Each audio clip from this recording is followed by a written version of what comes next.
সংকল্প চ্যানেলে আপনাদের স্বাগত। আমরা আমাদের জীবনে কখনো না কখনো কোনো না কোনো সময়ে কারো না কারো দ্বারা মিথ্যা অভিযোগে আক্রান্ত হই এবং এর ফলে আমাদের জীবনে এক নেতিবাচক প্রভাব পড়ে। আজকের এই ভিডিওর মারফত আমরা আলোচনা করে নেব এই মিথ্যা অভিযোগের সঙ্গে ডিল কিভাবে করতে হয়। তো চলো আর দেরি না করে আজকের ভিডিওটা শুরু করা যাক। সাধারণত অভিযোগ দুই প্রকারের হয়ে থাকে, সত্য অভিযোগ এবং মিথ্যা অভিযোগ। আমরা আমাদের ব্যক্তিগত জীবনে যতই ভালো হই না কেন, কোনো না কোনো ভুল আমাদের দ্বারা হয়েই যায়, আর সেই ভুলকে কেন্দ্র করে এক শ্রেণীর মানুষ ক্রমাগত আমাদেরকে অভিযুক্ত করতে থাকে, আমাদেরকে সমালোচনায় বিদ্ধ করতে থাকে। এখন প্রশ্ন হলো, এটার থেকে বাঁচবার উপায় কি? যখন কেউ কোনো অভিযোগে আমাদেরকে অভিযুক্ত করতে শুরু করে, সেটা ঠিক বা ভুল যাই হোক না কেন, আমাদের মনের মধ্যে দুটি গুণকে অত্যন্ত শক্তভাবে প্রতিষ্ঠা করতে হবে। প্রথমটি হলো ট্রুথফুলনেস বা সত্যবাদিতা, এবং দ্বিতীয়টি হলো উদারতা বা কাইন্ডনেস।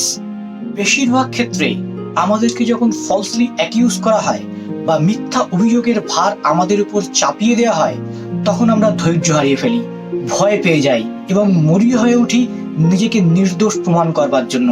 এবং ঠিক সেই মুহূর্তেই আমরা কিন্তু ভুল করে বসি, কারণ প্রচন্ড রাগের মুহূর্তে আমরা আমাদের কথাটা অন্যদেরকে বোঝাতে পারি না।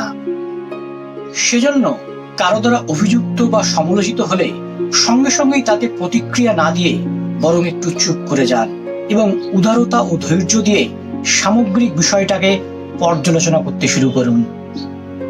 দ্বিতীয় যে গুণটা অবশ্যই আমাদের মনের মধ্যে রাখতে হবে, সেটা হলো ট্রুথফুলনেস বা সত্যবাদিতা। এখন সত্যবাদিতা বলতে আমরা ঠিক কি বুঝবো? ধরা যাক আপনার দ্বারা কোনো ভুল সংঘটিত হয়েছে এবং সেটাকে কেন্দ্র করে অন্যেরা ক্রমাগত আপনাকে অভিযুক্ত করতে শুরু করেছে।